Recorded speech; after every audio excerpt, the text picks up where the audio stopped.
All right, the mystery is just getting started. Let's talk about the new season of Surface.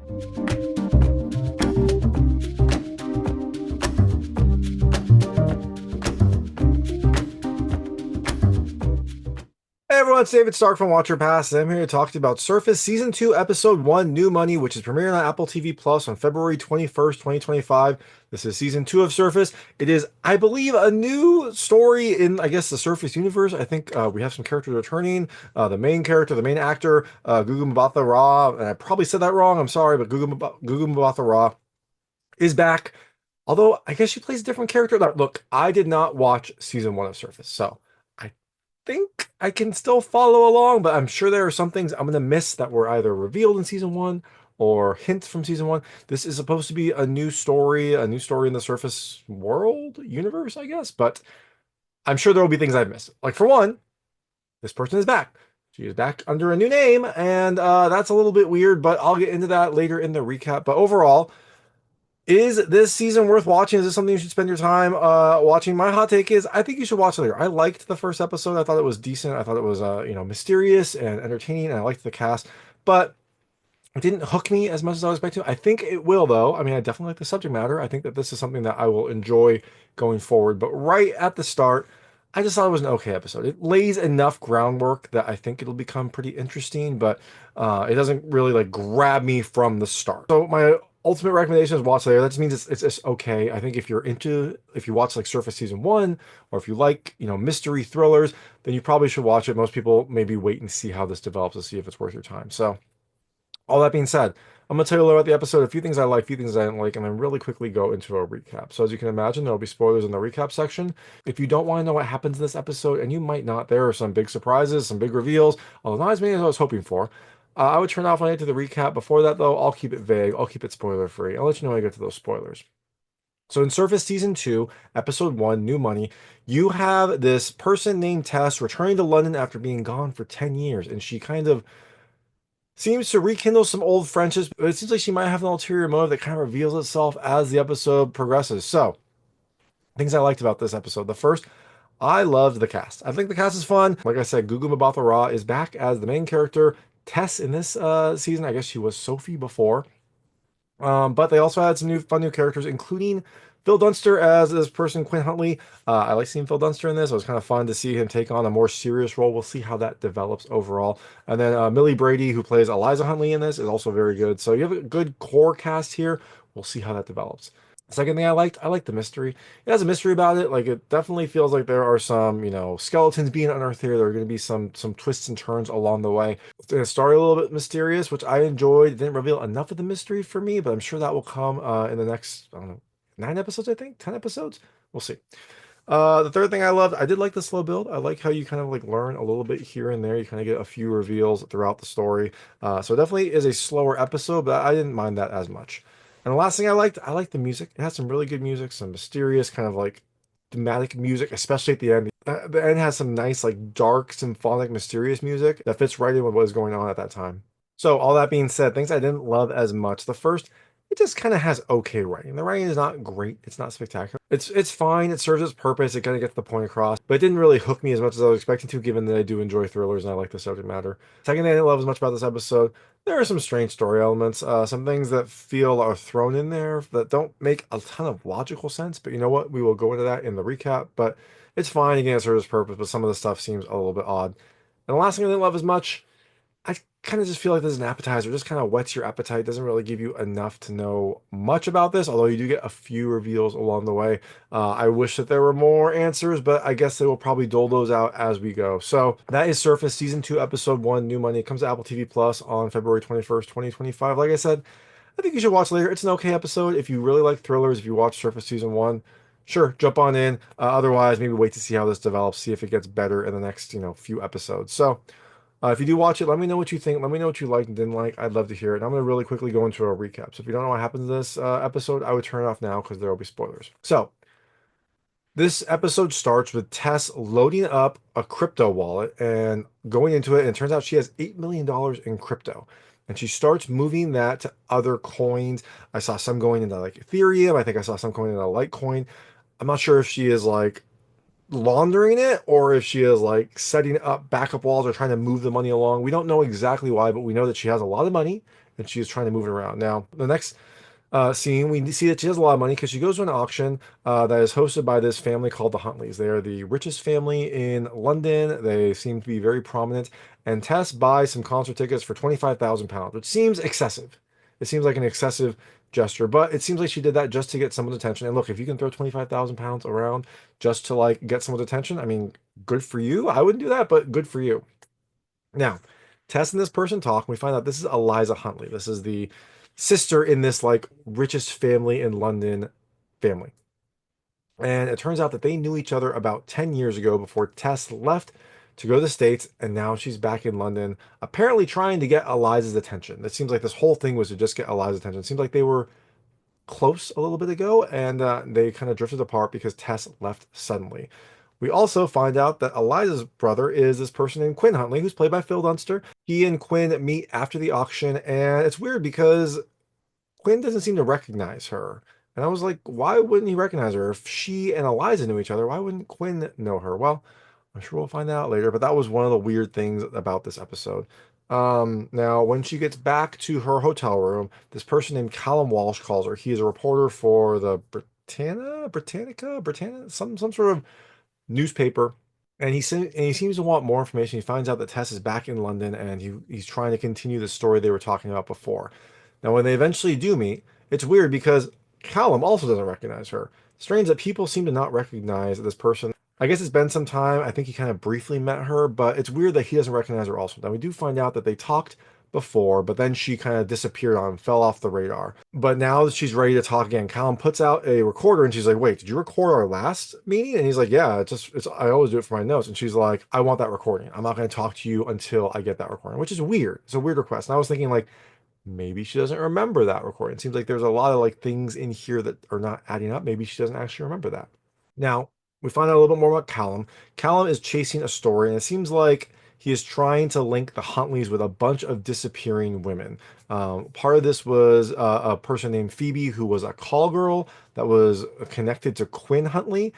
He was talking to her, and then she eventually went on a trip to the French Riviera, and he hasn't heard from her since, which is a little bit weird. You're like, what's going on with her? Maybe she's just having a fun vacation, or maybe someone disappeared her. Now, after Callum sees Tess again and finds out her full name is Tess Caldwell, he asks his assistant to research her, and his assistant comes up with some information. It seems like Tess had some odd jobs in the UK until 10 years ago when she just up and left. And the last job that she had was working at the stables at the Huntley family, which is seems like where she met Eliza, where she kind of like maybe ingratiated herself to Eliza, and that is why she is now back. But it turns out that she kind of like left the UK for 10 years, came back twice briefly, but when she came back the last time, about 8 months ago, she seemed to have a lot of wealth. Before that, didn't seem to have much wealth. Now she's back.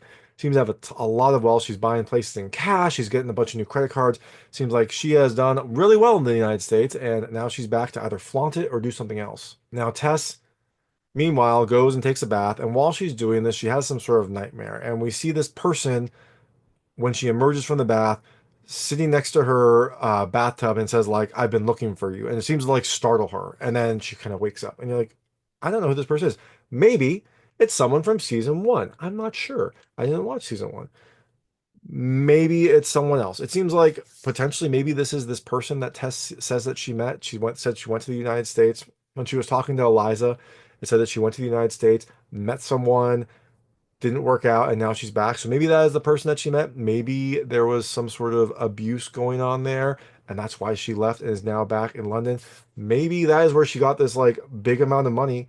We don't necessarily know, but seems like there is more going on in Tess's life. Now, Callum eventually sends the recording to Tess, and she listens to it, and it seems like it's not a very long recording. It's about a minute 5 seconds, and when she's talking to Callum, she just wants to talk about the Huntleys because she thinks that they killed her mother Emma a long time ago. Now, meanwhile, Quinn's lawyer calls and tries to shut the story down, and Callum's newspaper, capitulates, says the story will be shut down. After the call, it turns out that he calls Quinn and tells him that the article has been killed and also the other issue has been handled. So it seems like this lawyer is a fixer. He's getting this article shut down, and also it seems like maybe he had a hand in making this Phoebe girl disappear. Now, Tess then goes to the library looking if she had like a book checked out, I guess. And they're like, you don't have a book, but you do have this like private archive that you had, which is weird. I guess it's like a safety deposit box, but in a library. Maybe that's big in Britain. I'm not sure, but she has this like archive that she didn't know about, but now knows. And they take her to that archive. She asks like, hey, can you show me where the archives are? It's been a while. So again, it seems like Tess doesn't remember a lot about what happened before. Now, when she goes to the archive, it turns out that it is a collection of all these various Huntley killings and also the death certificate from her mother. So when she gets this death certificate, she looks at the other side. She looks at the envelope it was sent in, and there is an address on it. So she goes there. This apparently is her address. It's a Tess Caldwell address, but again, she didn't remember it. She goes to the this address, and when she goes inside, the doorman recognizes her, and she's like, "Oh, I was traveling for a while. That's why I've been gone, and I forgot my key. Can you help me with a spare key?" And the doorman's like, "Of course. Here you go." So she goes to her apartment, goes inside, doesn't realize the alarm is on. The alarm goes off. Luckily, there is some sort of facial recognition there. It scans her face, and so she is now fine. But inside, she finds some things from her past and also some pictures of her mother, and this seems to jog more memories from her. So the next day, Callum goes to work, and there his assistant Claire comes up to him and is like, "Hey, remember that Phoebe story? Well, it turns out her mother filed a missing persons report. No one has seen her for 2 weeks." And so Callum thinks the worst, but then he doesn't say anything because he sees a note on his desk, and it is a symphony ticket, one of the two $25,000 symphony tickets that Tess bought. So Tess gets there. So Callum gets there. Tess is already in the box. It is a box overlooking the orchestra, and Eliza is there as the first chair cellist, I think. I think she's a cellist. So they're watching her, and Callum starts asking her questions, basically saying like, Eliza's the reason you're here, right? And Tess says that her and Eliza used to be friends, and now she's ready to use that relationship to find the truth. And she thinks that William Huntley, the father in this family, there's William, then Quinn and Eliza. She thinks William Huntley killed her mother years ago, and she needs Callum to prove it. Callum basically is like, this is a dangerous place you're going. People have disappeared for much less. You can't even make those accusations. And he's just warning her. He wants her to be sure. And that's it. That is where this episode ends. It ends with some, like I said, some nice music. Like it's not doesn't feel like symphony music, but they do kind of sync it up with what's going on. So I think it's supposed to be. But there is some like nice, mysterious, mood building music that is happening while they are talking. So that is episode one. Uh, so what do we think is going to happen? Well, I had some questions as well. Like I said, there's some mystery here, but it's not fully explained. I think they're just saving it for later. But like the main question is, why don't people recognize her? Quinn, who is part of the family and apparently saw her 10 years ago, didn't recognize her. That seemed odd. It feels like he would maybe recognize her if she was there for a summer at his family's house. Also, Callum didn't recognize her, and he had seen her fairly recently. I think they had talked like 6 months ago, and then she left. So Callum also didn't recognize her at all. But the doorman recognized her, and Eliza seems to recognize her. So why do some people recognize her and some people don't? It feels like something has changed about her, and we don't know exactly what it is. Also, Tess doesn't seem to remember anything. Why doesn't she remember anything? She doesn't remember what she talked about with Callum. That's why she asked for the recording, it seems. She doesn't remember that she had an archive in the library. Doesn't remember where she lives. Doesn't remember there's an alarm. It seems like there's a lot of information that Tess doesn't actually recall. So what is going on here? Well, one thing you could do is read the synopsis of the show because apparently they just spoil it there, or at least give an explanation. In the synopsis of the show, it says that she had some memory loss. And I stopped reading there because I don't like to know exactly what's happening. So all I saw was that Tess returns after having some memory loss. Why did she have that memory loss? I don't know. Where did all this money come from? I don't know. If I had to guess, it seems like maybe there is some sort of abuse in her past. This person that she saw when she got out of the bathtub seems like maybe he is abusive. It seems like she was scared to see him. It seems like maybe she's hiding from him. So perhaps he did something to her, caused her to like lose some memory, or maybe she was getting ready to leave, and that is why she has this like 8 million in cryptocurrency stashed away. Maybe she took that to like be able to escape from him. He found out, or kind of found out she was going to leave anyways and hurt her, and now she has executed that plan, but she lost some of her memory there. That would be my guess. That also could be why she's trying to move the money to various coins to try to stay one step ahead of him or the people that are hunting her, something like that.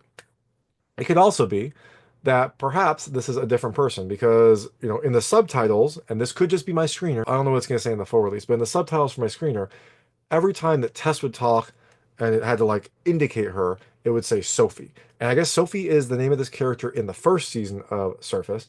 So is this maybe someone else? Is this maybe like Tess's twin sister? Nothing about that came up during the episode. There was no mention of like a twin sister or a sibling or anything like that. But perhaps that's what it is. Perhaps that's why she doesn't remember everything. That's why she's like asking for recordings. That's why she is getting enough by, but not like fully able to assimilate Tess because maybe this is like a sister or someone who is coming looking for answers about Tess or trying to solve this mystery that Tess had started. That's the other thing I'm guessing it could be. I guess I'll just go with what the show says. That is just some sort of memory loss, but we don't know just yet. I guess we'll find out soon. But I guess Tess or whoever she is going to keep exploring this, going to go down this avenue, and gonna have a lot of danger in the future. But that is Surface season 2, episode 1. Like I said, it's an okay episode. I liked it. I'm kind of curious to see where it goes. It's not great, but if you enjoy thrillers or you liked Surface season 1, check it out. Otherwise, maybe wait, see how it develops, see if it's kind of going to become worth your time. But if you do watch it, let me know what you think. Let me know what you liked and didn't like. I'd love to hear it. And thanks so much for watching. If you like this review, please like and subscribe to this channel. It helps me out a lot. Make sure all my new content goes straight to you. Thank you.